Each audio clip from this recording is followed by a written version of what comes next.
राम राम साथियों।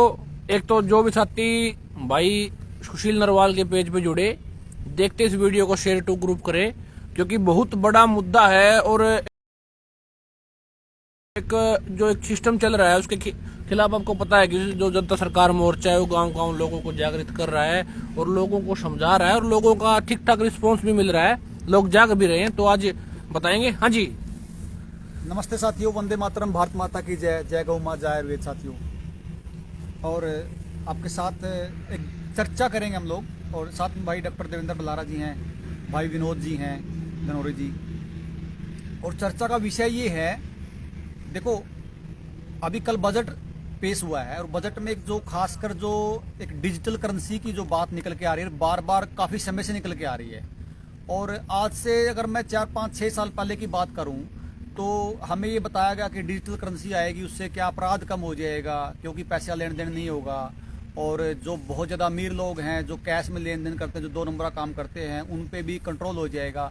तो हम जैसे को लगा कि मतलब सरकार बड़ा सही कर रही है। अगर चोरी बंद हो जाए, डकैती बंद हो जाए, बदमाशी बंद हो जाए, और जो ये लोग हैं जो ये घपले करते हैं, इन पे भी नकेल लगेगा। और खासकर मैं बात करूं नोटबंदी की, नोटबंदी में भी ऐसा ही कुछ विषय आता है कि नोटबंदी जो है वो है जिनके पास भ्रष्टाचार को खत्म करने के लिए। तो हमने असल में सारी चीज़ों को मान लिया। और ये क्या पूरा मामला है इसका, ये जो कैश जो खत्म कर रहे हैं, इसका पूरा मामला क्या है, क्योंकि हमें दोबारा से सोचना पड़ेगा। और जो भी मतलब जो ये आ रहा है, इसमें जो हम जो बार बार बात करते हैं, मान लीजिए जैसे स्कूल नहीं खुल पा रहे हैं, तो हम क्या कर रहे हैं, हम गांव गांव में जाके स्कूल खुलवा रहे हैं, और जब जो लोग खोल रहे हैं उनसे हम मिल रहे हैं। और इसी कड़ी में हम किसी गांव में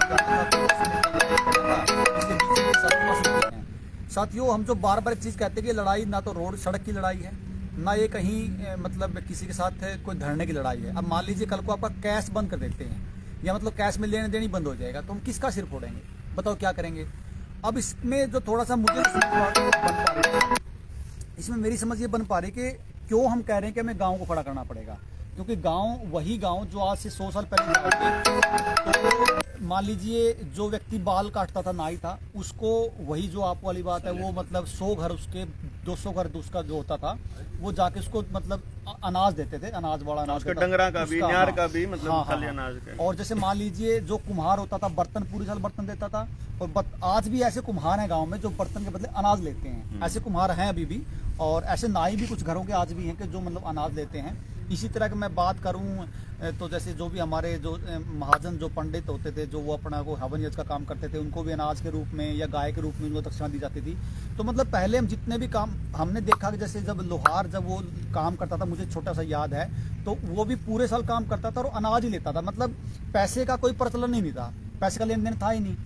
तो ये दोबारा मान लीजिए ऐसी कोई स्थिति आती है कि जैसे हम सुबह बात कर रहे थे, भाई मान लीजिए हम सारे काम तो कर लेंगे, तो मान लीजिए अगर कैश बंद कर देते हैं, तो हम तेल कहाँ से लेंगे, डीजल कहाँ से लेंगे, या फिर जो लेन देन वो किस तरह से लेन देन करेंगे। ये एक बार थोड़ा सा इसमें बताओ, ये किस तरह मामला उलझ गया और इस तरह किस तरह से पीछा छूटे। नहीं, पीछा छूटने वाली बात तो हम तब करेंगे ना जब हमारे को ये पता लगे कि ये खतरनाक क्यों है, जब हमारे को ये मालूम पड़े कि ये षड्यंत्र क्या है। पहले तो ये समझे ना गांव का आदमी।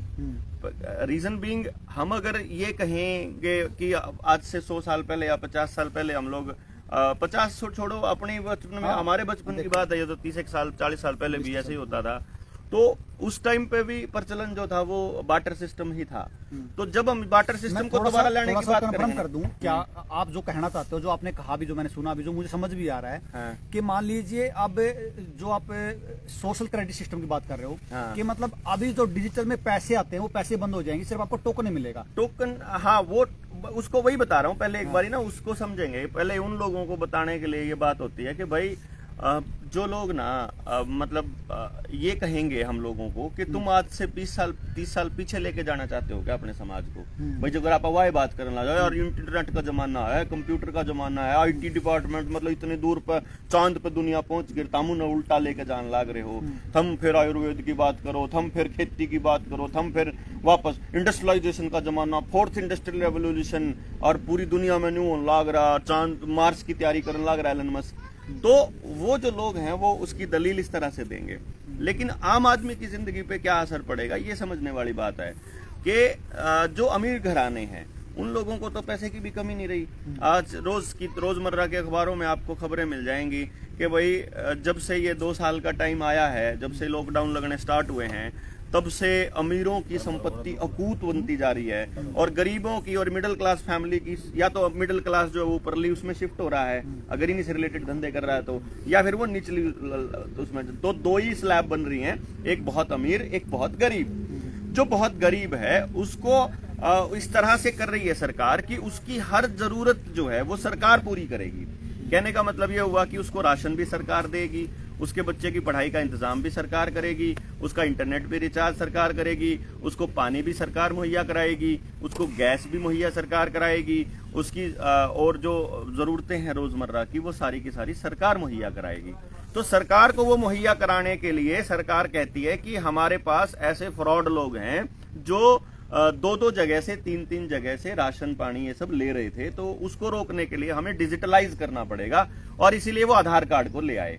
यूनिक आइडेंटिफिकेशन नंबर जो है ये केवल कंप्यूटर को चाहिए होता है, किसी भी एक जो फाइल है उस फाइल का वो यूनिक आइडेंटिफिकेशन नंबर बनाता है और उस यूनिक आइडेंटिफिकेशन नंबर से ही फिर उसकी पहचान होती है। तो जैसे आपकी पहचान आपके आधार के थ्रू करवाई जा रही थी और अब धीरे धीरे उस सर्टिफिकेट पे करवा के कि आपके सर्टिफिकेट के ऊपर स्कैन करने वाला वो बारकोड भी आ गया। तो ये एक खेल खेला गया कि आपको ये बताया गया कि हम उसको रोकने के लिए जा रहे हैं। फिर नोटबंदी में भी यही सब किया गया। वो जो नोटबंदी थी वो बेसिकली लोगों को ये चेक करने के लिए थी कि क्या लोग हमारे असली मकसद को समझ पाएंगे, क्योंकि जिस वक्त 2016 में नोटबंदी हुई, आपने नोटिस नहीं किया कि नवंबर में नोटबंदी हुई थी और 2.5 महीने पहले अगस्त की 13 तारीख को मैंने पोस्ट लिखी थी, 5 तारीख को सॉरी, मैंने 5 अगस्त को अपने फेसबुक पे पोस्ट लिखी थी कि नए ये पटेल, अर्जित पटेल उसका गवर्नर बनाया था आरबीआई का। तो आरबीआई का जब गवर्नर बना, मैंने अर्जित पटेल की हिस्ट्री देखी कि वो कहाँ से बिलोंग करता है, क्या काम करता है। पता लगा वो तो हिस्ट्री का स्टूडेंट रहा है। अब हिस्ट्री का आदमी बता रहा है कि वो आरबीआई का गवर्नर बना दिया। तो मैंने अपनी फेसबुक पे एक पोस्ट लिखी थी कि आरबीआई के नए गवर्नर का नियुक्ति ये बताने के लिए काफी है कि अगला जो बड़ा घोटाला होगा वो बैंकों के जरिए होगा। आप तैयार रहिए कि अब ये खेल होने वाला है कोई ना कोई। अर्जित पटेल को क्यों लाना पड़ा? क्या हमारे पास कोई अर्थशास्त्री नहीं है? ये वैसे ही है जैसे स्मृति ईरानी को शिक्षा मंत्री बनाना पड़ा, कि हमारे पास जैसे कोई योग्य शिक्षक ही नहीं था पूरे 135 करोड़ में से। इसी तरह से जब उसको खत्म करना था तो अर्जित पटेल को लाया गया, नोटबंदी करी गई। अब नोटबंदी का असली मकसद था नोटों को वहां लेकर के जाना। कौन से नोट? वो नोट, कौन से नोट? वो नोट जो आप देखोगे जो नोट हम लोग यूज करते थे, क्योंकि कोई भी बड़ा उद्योगपति 2 नंबर का काम नहीं करता है पैसों में। वो उसके पैसे सारे रजिस्टर्ड होते हैं। या तो रिश्वतखोर कर्मचारी होता है जो कैश में ज्यादा पैसा स्टॉक रखता है, या पॉलिटिशियंस होते हैं जो पॉलिटिकल पार्टीज के लिए चंदा लेते हैं। ये 2 लोग होते हैं। इन्होंने पॉलिटिकल पार्टीज के लिए तो अपना वो बना दिया इलेक्टोरल बॉन्ड वाला, कि उसमें कोई आदमी नहीं देख सकता कहां से आया पैसा, चंदा आया, कैश आया, कैसे आया, या इलेक्टोरल बॉन्ड के जरिए आया। रह गए आम आदमी, जो कभी मान लो आपने कोई जमीन खरीदनी है तो पड़ोसियों से ले लिए 2-2 लाख रुपए, 1-1 लाख रुपया, और वो खरीद ली। उसको रोकने के लिए इन लोगों ने वो बैन लगाया कि आपके पास सब कुछ डिजिटलाइज करो। और अब डिजिटल करेंसी के बारे में उन्होंने कमीशन बिठाया था 2 साल पहले। मैं जो थोड़ा सा इसमें जो 2 चीजें जो समझना चाहते सारे, हाँ। जैसे अभी भी क्या है कि मान लीजिए आपको पैसे ट्रांसफर करने, गूगल से ट्रांसफर करना है, हाँ। आपने पैसे, क्या ये भी डिजिटल करेंसी में आता है? ये एक्चुअली डिजिटल करेंसी में नहीं आता है, ये अभी बैंकों का डिजिटलाइजेशन में आता है। अच्छा। ये डिजिटल करेंसी नहीं है, ये डिजिटलाइजेशन है। डिजिटल करेंसी तो अलग आएगी, 2 करेंसी आएंगी, एक क्रिप्टो करेंसी, एक डिजिटल करेंसी। क्रिप्टो करेंसी भी अलग है। अभी की जो करेंसी है अभी तो हमारे नोट ही है ना। आप अगर इनको पैसे भेज रहे हो तो भी तो नोट ही भेज रहे हो ना। मतलब कहने को मतलब तो यही है ना कि इतने रुपए भेज रहे हैं, एटीएम से निकलवा लेते हैं। हाँ, हमारे वाले रुपए हैं, उनके डॉलर हैं, उनका मतलब कोई मतलब इंग्लैंड का जो है वो क्या बोलते हैं उसको, इंग्लैंड का क्या है, पाउंड, ठीक है, उनका पाउंड है, उनका डॉलर है, उनका रुपया है, तो हम भेज तो उनको रुपए ही रहे हैं ना। करेंसी अभी हमारी रुपया ही है। लेकिन क्योंकि भारत सरकार ने अभी कमीशन बिठाया हुआ है डिजिटल करेंसी के लिए, और उसकी रिपोर्ट आनी थी दिसंबर तक। आप, मैंने मेरे भाषणों में आपने सुना होगा कि डिजिटल करेंसी आ रही है, डिजिटल करेंसी आ रही है। तो अभी कमीशन ने अपनी रिपोर्ट अभी दी नहीं है। वो क्यों नहीं दी है मैं आपको पहले बता देता हूँ। क्योंकि देश के अंदर डिजिटल करेंसी के लिए लोगों में जागरूकता आ रही है और लोग समझ रहे हैं कि ये न्यू वर्ल्ड ऑर्डर का ही एक एजेंडा है। जो न्यू वर्ल्ड ऑर्डर के ऊपर हम लोग लगातार पिछले 2 साल से तो लगातार ही बोल रहे हैं कि न्यू वर्ल्ड ऑर्डर लाने के लिए ही डिजिटल करेंसी आएगी। जो आपका यूनिक आइडेंटिफिकेशन नंबर बना हुआ है इस सर्टिफिकेट के नाम पे, पहली खुराक दूसरी खुराक वाला जो सर्टिफिकेट चल रहा है, इसी के साथ उसको अटैच किया जाएगा और आपकी जिंदगी की सारी सेवाओं को उसके साथ अटैच किया जाएगा। तो अब आपकी जो करेंसी होगी, जो ये बैंक है जो इस टाइम चल रहे हैं, ये सारे के सारे डिमोलिश हो जाएंगे, खत्म हो जाएंगे। मतलब इनको मर्जर कर दिया जाए। पहले तो छोटे बैंकों का मर्जर किया ही जा रहा है फिलहाल, अभी इन सरकारी बैंकों में एफडीआई लाया करके इनको प्राइवेट हाथों में दे दिया जाएगा। तो ये प्राइवेट हाथ इसको धीरे धीरे धीरे धीरे आपके हाथ से बैंकिंग निकाल करके और डिजिटल करेंसी को ले आएंगे। कि मान लीजिए इन्होंने एक नियम बनाया है कि अगर कोई बड़ा उद्योगपति, आप मान लो 1000 करोड़ रुपया उसने लोन लिया बैंक से और वो 1000 करोड़ रुपया आपका डूब जाता है, उस बैंक का डूब जाता है, वो उद्योगपति देने से मना कर दे, तो बैंक को ये अधिकार है कि जो बाकी के जो अकाउंट होल्डर्स हैं उनसे उसको पैसे को पूरा कर सकता है बैंक। डॉक्टर साहब एक और थोड़ा सा आसान सरल कर लिया भाई ने। हाँ मान ले आज किसी पे 5 लाख है, हाँ उसने एक प्लॉट लेना है, हाँ तो मैंने भाई 5 लाख में आपका प्लाट ले लिया, हाँ। तो मेरा प्लाट रजिस्टर कर दे। हाँ ईसा आगे मतलब 5 लाख की जगह पे यू प्लाट ही 20 टोकन का मिलेगा। हाँ हाँ हाँ हाँ एग्जैक्टली वो ऐसे होगा। मतलब टोकन उसका खत्म चलेगा। हाँ मतलब आपको क्या होगा, जैसे क्या होता है आपका, आप देखिए नहीं, बिटकॉइन एक अलग चीज है फिलहाल ना। बिटकॉइन जो है वो थोड़ा है, कीमत ज्यादा है उसकी, तो वो तो जैसे सोने से भी बड़ा है। अभी वो उसको अभी फिलहाल वो ट्रेडिंग के लिए यूज कर रहे हैं। अभी बिटकॉइन को उन्होंने इस्तेमाल किया है लोगों का पैसा खींचने के लिए। आपको ये दिखाया जा रहा है बिटकॉइन में बड़ा फायदा है। मतलब उसका कारण क्या, देखो आज का मतलब युवा भी जो है ना, मतलब खुद मतलब मैं भी आ गया इसमें, हाँ। उसमें इन्वॉल्व हो रहा कहीं ना कहीं। हाँ क्योंकि उसमें क्या है, मतलब बेनिफिट इतना है 700 गुना मतलब ज्यादा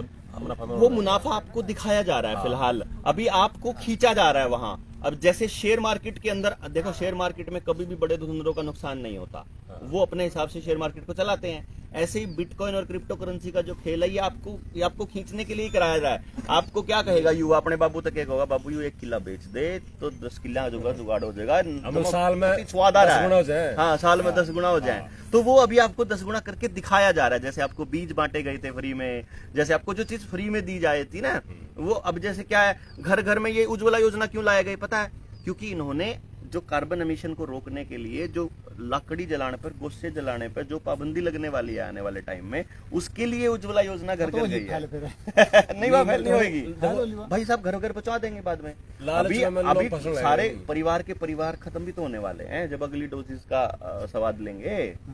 अभी तो जो अगली खुराक के, अभी कौन सा इन्होंने खत्म थोड़ी कर दिया, तो खेल 2030 तक का तो सोचा हुआ है।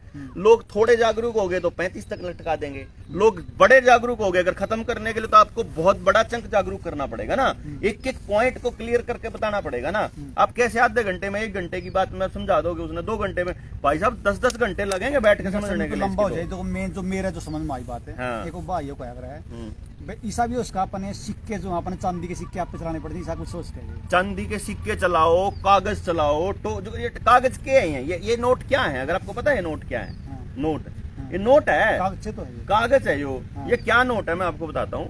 जिस टाइम पे यहूदियों की, उस टाइम पे जिन लोगों ने शुरुआत किया था ना, जो रॉथस्चाइल्ड, जो सबसे पहली रॉथस्चाइल्ड फैमिली जिसने बैंकिंग शुरू करी सबसे पहले, वो क्या करती थी, वो आपका जैसे लोग क्या करते थे भाई, सारा सोना कदे चोर डाकू लुटेरे लूट के चले जावे, तो वो रोथस्चाइल्ड हो रहा सोना दर जाया कर दे, तो रोथस्चाइल्ड उसने नोट दे दिया करता बना के, इतना सोना दर गया है। अच्छा रोस्टर कितनी उम्र का ईसा, क्या साल का? अरे फैमिली नरवाल कोई एक तो एक नरवाल थोड़ी है, मैं एक बना रहा थोड़ी हूँ। रोथस्चाइल्ड तो सरनेम है, फैमिली है, रोथस्चाइल्ड भी फैमिली, रॉकफेलर भी फैमिली, गेट्स भी मैं फैमिली। तो सोच रहा था मैं उम्र में रह जात 5-7 साल में छूट जाए पेंडा में। ना ये अगली पीढ़ी ते बतांदे जा रहे हैं, जो आप अगली पीढ़ी ते बतांदे जावा, न्यू ये पांचवी पीढ़ी, ये तो बिल गेट्स भी आदमी का नाम कौन है? ना बिल गेट्स तो नाम है, गेट्स तो नाम फैमिली है, है, वही कहूं। गेट्स फाउंडेशन जो है या पुरानी है, अच्छा ठीक है ना। तो ये सारे लुट्टे हैं भाई। और फाउंडेशन का वो लगा देते हैं ना, जैसे अब अपन कोई फाउंडेशन बनाई, कल आप औलाद अपनी नहीं बना ले तो तो कर मान लिया अपन एक कागज प्रिंट कर लिया हाँ। प्रॉपर उस पे अपन 2 से 5 आदमी बिठाएगा, भाई ये कागज है, इसका यू मार्का है, और भाई यू नोट में चलता तो भी चलाए दें, चल तो उसका है लंबी छोटी बात। देखो ऐसा है, क्या होता है कि जब आप अपना नोट चलाओगे ना, तो आपको बगावती बना दिया जाएगा। बेसिकली क्या है कि आप, ये देशद्रोह के अंदर आता है आप अपना करेंसी चलाना। अच्छा। यानी कि अगर आप अपनी करेंसी चलाओगे तो आपका मतलब है कि आप देशद्रोह कर रहे हो। नहीं मान ले तो मेरा करेंसी नहीं चला सकते आप, अपने भाईचारे में सामान का लेन देन कर नहीं सकते मान ले हो। चांदी है, हाँ चांदी या रुपया है, हाँ वो कैसे दे हाँ, सकते? चांदी के रुपये की कीमत रख लो आप अपने हाँ, की, आप भाई 1 रुपये की कीमत है और इसमें इतना इतना सामान रहा सोना है। सिक्का भी हाँ सोने का, और क्या अगर रख मान ले लो। मैंने किसी पे गेहूं लेनी है, हाँ। तो मान ले 20,000 गेहूं होगी, हाँ। मैं 20,000 सिक्का बनवा लूं। ये आपके, आप देखो इन्होंने क्या करा है, गाड़ियों के जो लोहे वाली गाड़ी है ना अपनी, ये आप देखो अपने वाली जो सी गाड़ी है पुरानी, इनमें लोहा है, लोहा भरा।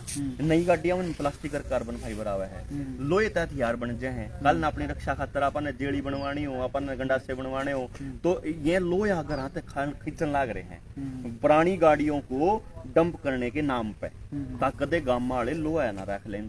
देखो ना आपका सारा लोहा तो खत्म कर दिया इनने, मतलब पूरा खेल रच रहे हैं कि ये अपनी रक्षा के लिए लोहा भी ना रहो इनके पास पैसा भी ना रहो, ये अपनी रोटी पकाने के लिए भी हमारे ऊपर निर्भर रहो हैं, ये अपना खेत में बाण खातर भी हमारे ऊपर निर्भर रहो हैं। इनका ट्रैक्टर नहीं चलेगा, डीजल इतना महंगा हो जाएगा, आप कह देंगे हम तो अपने बड़दा गिल बोलेंगे, अब अपने पेस्टिसाइड गिर के इतनी करड़ी कर ली जमीन की, हमारे बड़दा पे पटती नहीं, बड़दा ने ऊपर APLM में जो है वन्य प्राणी बना दें, तो भाई आपने बड़द रखने का भी अधिकार आपसे छीन लिया जाए। 2 तो फालतू डांगर रखने पे आपके ऊपर जुर्माना कमर्शियल का लगा दिया जाए, आपकी बिजली को इतना प्रीपेड करके महंगा कर दिया जाए। ऐसा भी सा है, हाँ, कला पक्की तजारे थे पता है हाँ, कौन सा काम था वो? दनाना मुगला ने लगा दिया। मुगल्ला ने कर दिया है तो किस खेत की मूली है। हाँ, तो एक तो डरने की जरूरत नहीं भाई, हाँ। जो साथी हैं सारे ये के करेंगे विषय वो नहीं है, आपन के करना विषय वो है। हाँ। देखो करना वाला तो आज तक 8 साल पहले मुगल्ला ने भी केस सोचा होगा, अंग्रेज केस सोच के आए थे, उससे पहले केस सोच के आए थे। करना तो परम पिता परमात्मा न राम राम न रापाना है, तो डरने की जरूरत नहीं है, लेकिन बेरा तो सबने होना चाहिए, पता जानकारी सबको होगी ना। जानकारी होनी इसमें चाहिए। ये है कि इसमें क्या है सुशील कि अगर जानकारी हो ना, अगर आदमी ने न्यू पता हो कि भाई 4 दुश्मन आओगे, तो आदमी 8-6 खड़े हो जाए तो आप उन्हें तोड़ सका। मान लिया आप 2 ही रह जा और 4 दुश्मन आवे तो आप अपना हथियार मजबूत कर लें।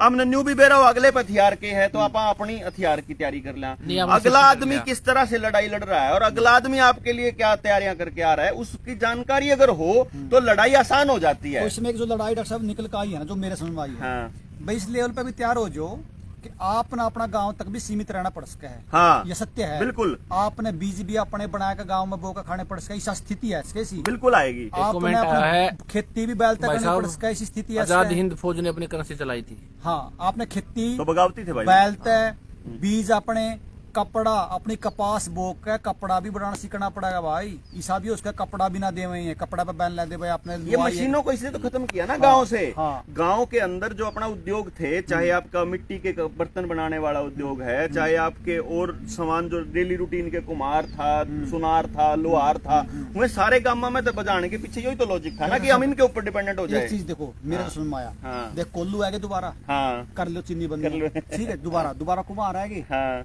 थोड़ा सा चमड़ा का काम करना है, थोड़े से लोग कम आ रहे हैं, लेकिन अब आप कोशिश करा दूं भी आ जाएंगे, आ जाएंगे। बड़ा दास तक अपना खेत में है। हाँ। और जैविक खेती भी दोबारा शुरू हो चुकी है। ठीक है, छोटे छोटे जैविक खेती का भी जुगाड़ कर लिया सरकार ने, उन्हें बेरा क्या करा है। हाँ। जय ईब तो आप बात कई करा, हाँ जैसे गांव में जावा, हाँ तो आप तो ये बात करा कि सारा गांव समझ जाओ और इकट्ठे होकर करो, लेकिन सरकार एक नई स्कीम ले आई जो कर न्यू देख लिया कि नरवाड़ ने जैविक खेती का, सुशील ने जैविक खेती की अकल है, तो तेने संपर्क करेगी सरकार की टीम और तने न्यू कहोगी कि तेरा ईब के जुगाड़ है, तेरा इतना कहना, मैं तने न्यू काम करूं 100 किले दे दूं, 100 किले पे तने सारे इक्विपमेंट, सारे मतलब ट्रैक्टर, सारी चीज मिल जाएंगी और वह तू खेती कर और तू संभाल इस पूरे गांव की। उसने समझा ना बात ने, मतलब वो हमें क्या कहेगी कि हम आप संभालो, गांव पे डिस्ट्रीब्यूट मत होने दो, उस ज्ञान ने गांव को मत दो। ये गांव में एग्री बिजनेस शुरू कर रहे हैं, जैसे स्पेशल एग्री रूट बना रखे इन्होंने, ऐसे ही आदमियों को कैप्चर कर रहे हैं जिन्हें नॉलेज है। तो लालच में आके जो आदमी ने शुरू करा है उसने, मान लो किसी आदमी ने अभी अपना किया है, आपा तो इस समाज के लिए हम तो सारी जिंदगी गड़ा दी, तो हमने तो न्यू बेरा है कि हमने तो ये लालच दे नहीं सकते, हम तो सारा कुछ छोड़ के ना बैठ लाग रहे हैं। एक बात और सारे तो अपने पर नंग भी को नहीं, हाँ। वो 2-4 लाख रुपए ले भी रहे हैं, तो क्या करना चाहिए में से हमको सोना सामना किए चांदी देखो सबसे बड़ी बात, मेटल खरीदो, कोई भी खरीदो, धातु खरीद लो, वो धातु कोई भी हो, जैसे लोहा है, अगर उससे तो सामान बन जाएगा अपना जरूरत का। अगर आपने सोना चांदी खरीद ली तो वो खराब नहीं होता कभी भी, उसको आप कभी भी इस्तेमाल कर सकते हो। कल को आने वाले टाइम में टोकन के रूप में या किसी को देने के रूप में, सिक्के के रूप में आप इस्तेमाल कर सकते हो। या फिर आप जमीन खरीदो तो उद्योग वाली जमीन मत खरीदो, शहर के अंदर कबूतर खाने मत खरीदो, अब ये लिख रहा है आप भाई, खेती वाली जमीन खरीदो। अब हम खेती जो है, पैसे कहाँ रखे हम लोग, तो बताना तो पैसे लगे। की बता रहे हैं भाई साहब। सुनना। आपने जमीन जो है ना वो खेती वाली जमीन खरीदनी है, आपने वो जमीन नहीं खरीदनी जो शहरों में जमीन हो। तो क्योंकि जमीन आगे जो यूज होएगी वो खेत की जमीन यूज होएगी, आपको दोबारा से वापस गाँव में ना अपनी पड़ेगा। उस चीज के ऊपर आना पड़ेगा जो ओरिजिनल है। ओरिजिनल चीज कभी खत्म नहीं होती, चाहे वो बीज हो, चाहे वो जिंदगी हो, चाहे वो संस्कार हो, चाहे वो मतलब जो कभी तक चले और कभी भी व्यर्थ ना हो। भाई आप सबके हित की सोचोगे तो आपका हित होगा। या ऐसी लाइन है जिसने किसी ने कही हो, चाहे वह कितने लिख रही हो, वह सनातन है, भाई मतलब वह इसके- सदा तक चलेगी, सदा तक चलेगी। 22 के पैरेलल सरकार खड़ी नहीं हो सकती। जनता खड़े सरकार खड़े मोर्चा खड़े करने लाग रहे भाई खड़ा। तो साथियों लंबा हो जाएगा, लेकिन हाँ। एक बात आप समझ लीजिए। देखो हाँ। हम आजादी कहने की जो आजादी उसके बाद पैदा हुए हैं, हमें लगता है कि मतलब 20-30-40 साल का जो हमने जीवन जिया है कि मतलब ऐसा थोड़े होता है। आप उन लोगों को भी सोचो जो पैदा ही गुलामी के दौर में हुए हैं। हाँ। जो आप मान के चलो कि 1000 साल की गुलामी में कितनी पीढ़ियां पैदा हुई होंगी, तो उनका भी जीवन इस तरह का रहा है। तो अब ये स्थिति अगर आ गई है कि इस तरह की गुलामी आने वाली है, तो हमें उसके लिए हमें आपको तैयार करना पड़ेगा। हमने जितनी मौज लेनी थी वो ले ली है, अब शायद हम मौज ना ले पाए। एक जो रास्ता जो भविष्य की नस्ल को बचाने के लिए, जमीन बचाने के लिए, तो अपने आप को इस तरह की लड़ाई के लिए आपको तैयार करना पड़ेगा। मुझे ऐसा लगता है, बाकी किसी के स्वतंत्र विचार, हम किसी पे थोपना नहीं चाहते, हो सकता हम भी गलत हों। कोई व्यक्ति आप में से हमें कोई समझाना चाहे तो समझा भी सकता है। वंदे मातरम साथियों, नमस्ते, जय गौ मां, जय भारत माता। इनकलाब जय हिंद भाई जिंदाबाद। सभी को। डिजिटल करेंसी की लड़ाई शुरू कर लो। नहीं, एक बार तो स्कूल खुला हुआ है, फिर देखा है। ठीक।